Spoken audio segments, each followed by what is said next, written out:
ارشاد فرمایا مدنی کریم صلی اللہ تعالی علیہ وسلم نے بعض آدمی ایسا روزہ رکھتا ہے اس کے روزے کی قبولیت کی دعا آسمان کے فرشتے مانگتے ہیں. بعض آدمی ایسا روزہ رکھتا ہے ادب کا لحاظ کرتا ہے, احترام کا لحاظ کرتا ہے, عظمت کا لحاظ کرتا ہے, رمضان المبارک کی ایک ایک چیز کو پورا کرنے کے لیے ہر وقت کوشاں رہتا ہے. اس کی روزی کے لیے, اس کے روزے کی قبولیت کی بخشش کی دعا کے لیے سمندروں کے جانور دعا مانگتے ہیں. کتنی بڑی بات ہے. آج لوگوں کو پرواہ نہیں کہ روزہ کیا چیز ہے, خام خواہ برباد کر دیتے ہیں. ارشاد فرمایا مدنی کریم صلی اللہ تعالی علیہ وسلم نے اگر کسی نے ایک روزہ چھوڑ دیا 100 سال تک رات دن گرمی سردی روزہ رکھتا رہے ایک روزے کا بدلہ ہرگز نہیں ہو سکتا. رمضان کے ایک روزے کا بدلہ نہیں ہو سکتا. اور یہ بھی کوئی انسانیت ہے کہ اپنے رب سے دھوکہ کرنا, اپنے رب سے چلاکی مارنا. جس نے کاروبار دیا, جس نے دھندا دیا, جس نے روزی دی, جس نے اولاد دی, جس نے جوانی دی, جس نے سب کچھ دیا, اس کے احکام میں, اس کے قانون میں ہیرا پھیری.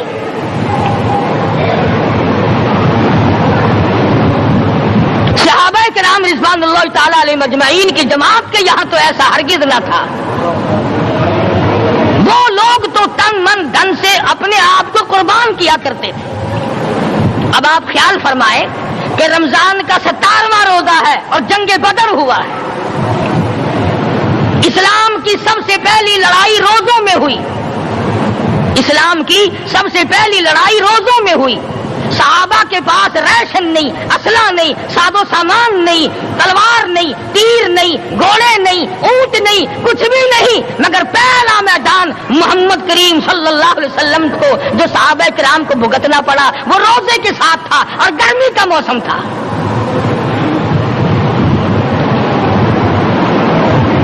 بڑے دکھ کی بات ہے کہ رمضان المبارک گزر گیا, بعض گرمی میں گھر والوں نے رمضان کو داخل ہی نہیں ہونے دیا. اچھے والے کھاتے پیتے آدمی روزہ نہیں رکھتے. مزدوروں کو یہ بہانہ ملا کہ ہم کاروبار کرتے ہیں, روزہ کیسے رکھے؟ ارے اگر موت آ گئی تو تیرا باپ کمائی کرے گا,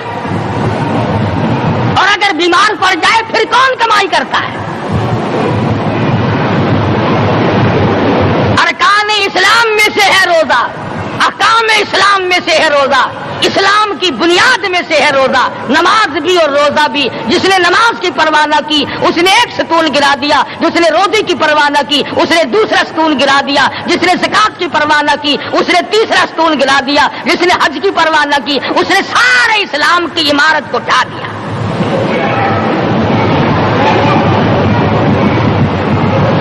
ارشاد فرمایا مدنی کریم صلی اللہ تعالی علیہ وسلم نے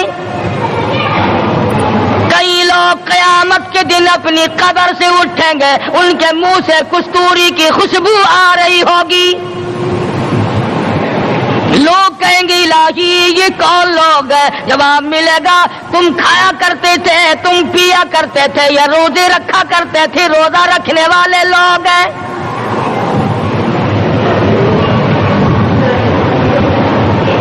ملتان کے دوستو, اگر تمہاری یہ تمنا ہو کہ ہم قیامت کی پیاس سے بچ جائیں, 50,000 سال کی شدت والی پیاس سے بچ جائیں, قیامت کے دن والی گھبراہٹ سے بچ جائیں, قیامت کے خوفناک عذاب سے بچ جائیں, اگر 50,000 سال کی دھوپ سے بچنا چاہتے ہو, شدت سے بچنا چاہتے ہو, گرمی سے بچنا چاہتے ہو, پیاس سے بچنا چاہتے ہو, مسلم شریف کی روایت میں ہے ایک آدمی کی زبان اتنی باہر لٹک جائے گی اس پہ 18 آدمی کھڑے ہو سکے.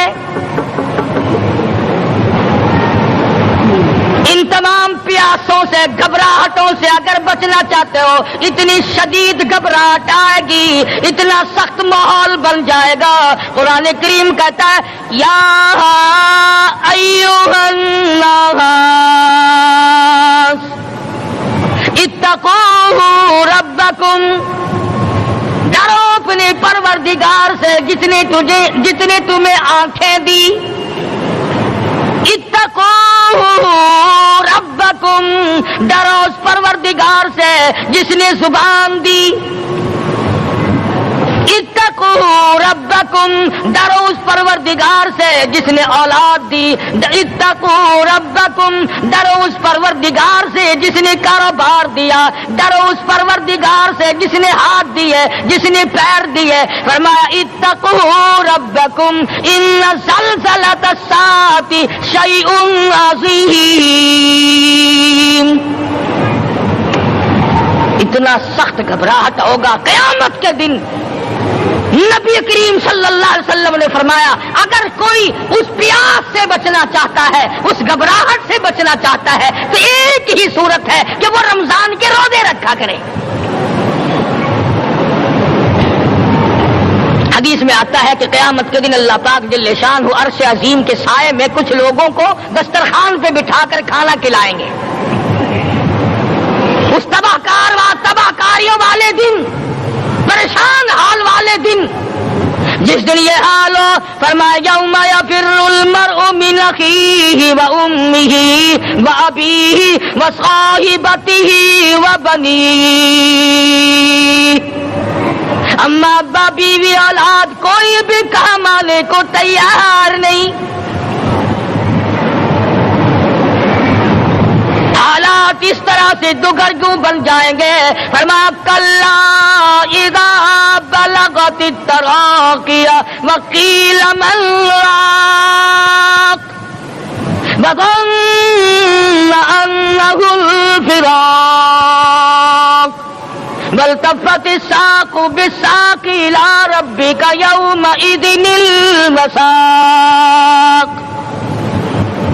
فرمایا موت تمہارا کام آ کر تمام کر دے گی، یہ ہاتھ کام نہ کریں گے، یہ آنکھ کام نہ کریں گی، یہ پیر کام نہ کریں گے، یہ دل و دماغ نکما ہو جائے گا، یہ بیوی بچے کام نہ آئیں گے، یہ دھن دولت کام نہ آئے گی، تمام کا تمام نظام کائنات بیکار ہو جائے گا۔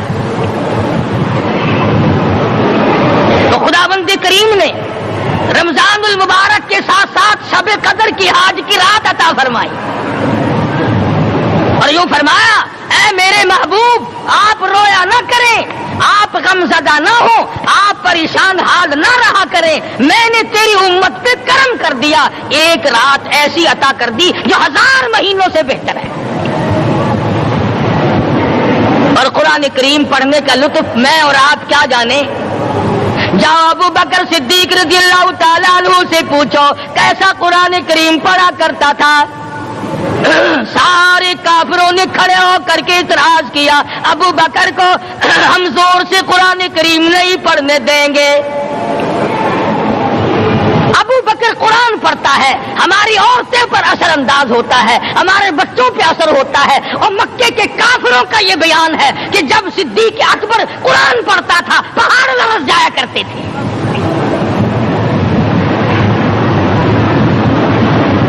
صدیق سے قرآن پڑھنا سیکھو۔ فاروق اعظم نے اسی قرآن کریم کے ذریعے سب کچھ حاصل کیا۔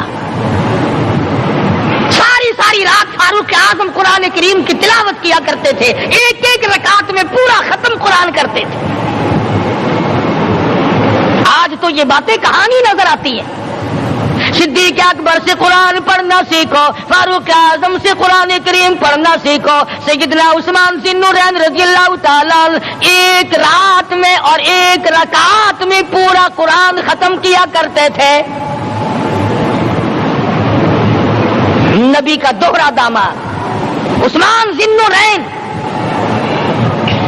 جس کو دیکھ کر حضور اکرم صلی اللہ علیہ وسلم فرمایا کرتے تھے او لوگوں میں عثمان سے حیا نہ کروں جس سے آسمان کے فرشتے بھی حیا کرتے ہیں، جس کا آسمان والے فرشتے بھی ادب کرتے ہیں، میں اس کا ادب نہ کروں۔